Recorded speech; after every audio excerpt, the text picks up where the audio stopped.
Hello and welcome to another episode of Time to Change. Today, I have the pleasure of welcoming Martini Salien Sr. He is an author. I have one of his books I need to get. He's got another one coming out soon, don't you, Martini? This year. All right. He's got another one coming out. Can't wait for that. I had pictures, if you missed it on social media, of us getting together and him signing my book in person. He is a local New Yorker here. He is an educator, and I've even gotten to meet some of his students, and they love him. So he is doing something right, folks. He is also a combat veteran. So thank you so much for your service. And thank you for being here today. We are going to be talking about empathy in the workplace. And something that really gets rolled around in the leadership tongues and talking about, well, we want to be empathetic, but really, what does that mean? What does it mean to you when you hear, hey, I'm an empathetic leader? First and foremost, thank you. I appreciate you for having me on, as always, and for being a true champion and support of the things that I do, man. I definitely wanted to say that and give you your flowers before we make our transitions. But what does it mean to be empathetic as a leader? I don't think the two words, leader and empathy, can actually be distinguishable from each other, if that makes sense. I don't think you can actually be a leader if you're not empathetic. And this is why I say that. I know there's the saying, you can't be a leader if you can't be a leader if you can't follow. And so in terms, if you can't place yourself, if you don't have every human being on this planet has the capacity for empathy. It's whether we decide through, of course, life experiences and the environment that we grew up in, whether we turn that off and keep it off, or keep that on and operate from that, or interact with others from that. And so you can't say, I want to inspire you, I want to lead you, I want to enlighten you, I want to motivate you to be better, but not be able to understand where you're coming from, not be able to put myself, or try at least to the best of my ability, put myself in your shoes to see what exactly you must be experiencing in this moment, or just in general, that's causing you some challenges, that's putting a roadblock in your way. So yeah, I don't think you can be a leader without having empathy. And it's evident in the world around us. Like the world, there's leaders in the world right now, quote unquote leaders, who aren't leading with empathy, and you can see the results of that. So yeah. You mentioned a couple of things that I want to kind of dial in a little bit. This is a short show, and we do what I call deep dives in a short period of time. But you mentioned two things. I love how you start out and say the two can't be without each other. I absolutely agree with that.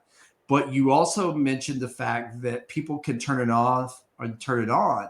So I want to dial in on that just a little bit more. And in your opinion, what happens when a leader dials that off and turns off that switch and really is, doesn't put people first? Because that's what really, to me, when you dial off empathy in the workplace, then you can't put people first, and you're shutting some of those doors. So what does it mean to you when they turn that switch off? What do you think happens?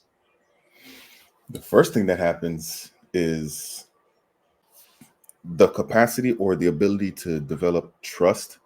That's the first thing that people need when it comes to leadership. I need to trust you that you know what you're doing. That's the first thing.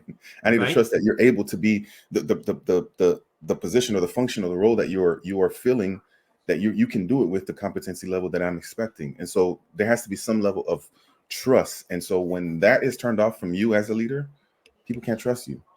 It's people perform out of either necessity, because I need a job, I can't, I got to pay my bills, out of fear. Sometimes it's literally legitimately out of fear, like, oh, I don't want my boss to see me doing this, so I got to do this. And so it's not genuine. There's no authentic. The culture, it breaks down the culture. Let me just say that if the leader at the top turns off or dials down empathy, that's what literally starts the breakdown of culture. That's what I think. So I agree with you, and I think it's it's an impossible uphill battle for anyone on the team. And I've been on a team like this where the team wanted to engage and be cohesive and work on making the workplace psychologically safe and a place where everyone could grow together. A very diverse team that was in New York City, my last corporate job. And when you start with the leader up above, that's just like, I don't even care about this. I care about profits. I care about the P&L. I care about, what kind of car I drive and what our offices look like. Then that's what's going to trickle down, and it's an uphill battle to get around that, to move and to actually have a workspace that creates that in spite of someone. It's Right. literally almost impossible. Yeah. So I agree. what do you, let's dial in what empathy looks like. So we talked a little bit and you've said, hey, these are some of the effects, but let's dial in for leaders, someone who might be listening to this or share this with a leader that needs to see this. What are we going to dial in on and talk about? Let's talk about those pinpoints of what empathy looks like in the workspace, and how does it start? What does it look like? And how do you keep it going, even through tough times, even through difficult things? So as you were speaking, I was actually thinking of a leader that I was under the tutelage of when I first moved up here to New York, almost 2 years ago. This year will make year 2, and this was the school leader, the principal. And so when I first moved up, I never lived in New York, and so I was a new resident. And when I got to the school, I can remember distinctly what made me say, you know what, all right, I can trust this leader. At any school functions that we had, any kind of staff gathering or whatever it is we were doing, I'm the type of person I like to sit by myself and in a place when I'm in a new environment, a new surrounding. I'm the type, I don't know, I don't consider myself an introvert, but I prefer to sit somewhere off where I can observe the entire room and pick up energies. Yep. And analyze and assess and see what's what and get the, just to get an understanding of what environment I'm in so that I can know how to maneuver. And so I remember this distinctly. This is one example. I can give you multiple, but this is one. I was sitting down, we were eating, and I could see him. He was a real tall guy, about 6'5", 6'6", basketball player.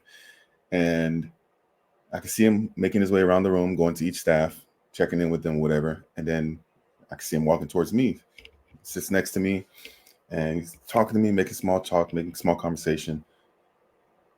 And then he said, you know what? I checked in with everybody. Everybody pretty much knows everybody here, but you're new here. So I'm going to sit here and hang out with you. Is that okay with you? I was like, what the heck? Okay, yeah, that's fine. Yeah. That's cool, dude. Like, you know what I mean? And it was the intention. Like, I'm going to sit here. And he sat there. It wasn't, talk wasn't cheap. He sat there the whole time I was eating. We were just talking, getting to know each other, what I'm doing, et cetera, et cetera, et cetera. That's one example. Another example, and this is the last one. We had just moved up here and we were looking at, or we were going through some financial hardships because we just moved up and it was a brand new place and we didn't realize the cost of living here in New York City. And so I had trusted him enough. Like, I'm not the type of person I disclose my personal stuff to anybody, but I had trusted him enough to kind of let him know, not too much information about my finances, but to know, like, hey, we're really going through challenging times. I kid you not, the man 2 days later, when I was in school, walked up to me with an envelope and I could see tears getting ready to come out of his eyes. And he was like, open your hand for me. And I opened my hand. I was like, what the hell is this? This is weird. He put the envelope in my hand. He said, listen, I know you don't know me. I don't know you either. I know moving is challenging. I know moving is a new thing. And I understand right now you're dealing with some stuff. And so the staff and we came together and we wanted you to have this gift. And he just walked away. He walked away. He didn't say anything after that.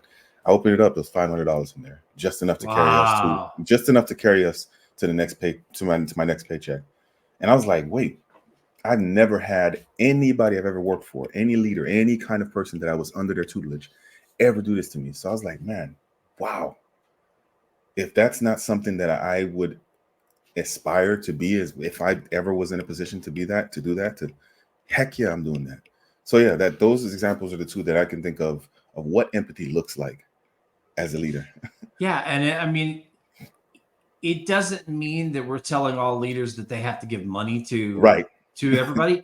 It's the fact that he took the time to listen, to be careful with the information that you gave him, to show you trust, and to show that he could be trusted, and to react in a positive way to let you know that you mattered, in your space where you are right now, because everybody's in a different space, Right. and everybody's growing at a different pace, and learning at a different speed. So coming back in as a leader and being that thoughtful to realize those things, and approach you where you are at that moment, yeah, that's incredible. It's an incredible, both of those are incredible stories. I love that, because I'm just like you. When you've been around me long enough and you see me in person, I can talk to a tree. Yeah. But but when I'm in a place where the majority of the people I don't know, I close in. So I get very protective, and I'll sit by myself, or I'll go to the one or two people that I do know. Yeah, it's uncomfortable, and I'm working on that. I'm doing more outreach things to do it. But in the terms of empathy, it really is important for leaders to recognize and get to know the people that are on their team, and to start developing those relationships. You will create a team that's more productive, that trusts you and stays longer. You will have higher retention, and you don't have to worry about dialing in so much on the P&Ls, because the P&Ls are going to take care of themselves, because people are going to show up. They're going to work harder, smarter. They're going to be more communicative with each other and with you.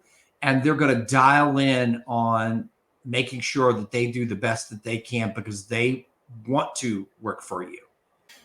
It will cost you more to not have empathy than it will to have empathy, because businesses are in businesses for one reason. I get it, profits. However,